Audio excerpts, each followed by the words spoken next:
জয় জগন্নাথ। পুরীধামে ভগবান রামচন্দ্রের এক মহান ভক্ত থাকতেন, তার নাম ছিল রঘু। তো সেই রঘু একদিন ভগবান জগন্নাথ, বলদেব, সুভদ্রা মহারানীকে দর্শন করতে গেলেন পুরী মন্দিরে। সেখানে গিয়ে দেখলেন যে রত্ন সিংহাসনে রাম, লক্ষ্মণ এবং সীতামাতা অবস্থান করছে। তো তখন তিনি বুঝতে পারলেন যে জগন্নাথ, বলদেব, সুভদ্রা মহারানী আর রাম, লক্ষ্মণ, সীতার মধ্যে কোনো পার্থক্য নেই, অভিন্ন। তখন থেকে তিনি জগন্নাথের প্রতি ওনার প্রীতি আরো বেশি বৃদ্ধি পেল এবং আস্তে আস্তে জগন্নাথের সাথে ওনার সখ্যতা তৈরি হলো।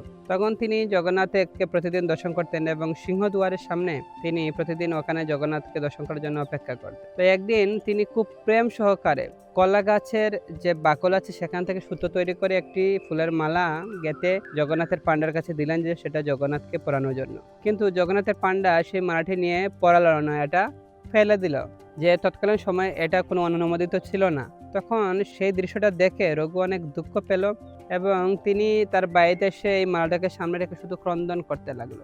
ওই দিন যখন আবার পান্ডারা রাত্রে সন্ধ্যার আরতির পর যখন ভগবানকে শয়ন দিবে, তো শয়নের আগে একবার শৃঙ্গার করা হয়, ভগবানকে সুন্দর করে সাজানো হয়। তো তখন বারবার যত ফুল দিচ্ছে সমস্ত ফুলগুলা পড়ে যাচ্ছে। সমস্ত পান্ডারা অনেক চেষ্টা করেও জগন্নাথকে কোনো ফুল তার শরীরে অঙ্গে রাখতে পারলো না, সমস্ত ফুলগুলো পড়ে যাচ্ছে। তখন প্রধান পূজারী সহ সবাই চিন্তায় পড়ে গেলেন যে কি অবস্থা। তখন সবাই বললেন, ঠিক আছে, আজকে সারা রাত আমরা এখানে অবস্থান করব, হয়তো আমাদের কোনো অপরাধ হয়েছে, তো ভগবান যদি কোনো ইঙ্গিত দেন তাহলে আমরা সেটার মার্জনা করার চেষ্টা করব।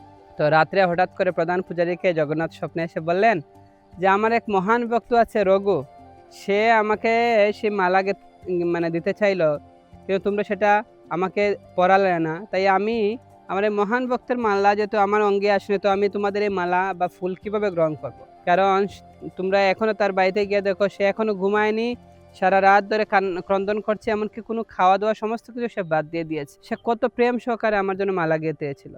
তখন সমস্ত পান্ডারা রঘুর বাড়িতে গেলেন এবং তাকে বললেন যে আপনার মালার জন্য জগন্নাথ অপেক্ষা করে আছেন, আপনার মালা নিয়ে আসুন। তখন রঘু অনেক আনন্দিত হলেন যে স্বয়ং ভগবান আমার এই মালা পরার জন্য তিনি অপেক্ষা করছেন।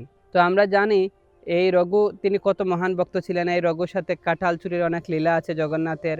তারপরে রঘু অসুস্থ হয়ে গিয়েছিলেন, তখন স্বয়ং জগন্নাথ তার সেবা করেছিলেন। তো এভাবে আমাদের যখন প্রীতি সহকারে আমরা ভগবানের জন্য কিছু করব, তখন ভগবান আমাদের সেই দ্রব্য বা আমাদের সেই ভালোবাসা গ্রহণ করার জন্য তিনি উদ্গ্রীব হয়ে থাকেন। জয় জগন্নাথ।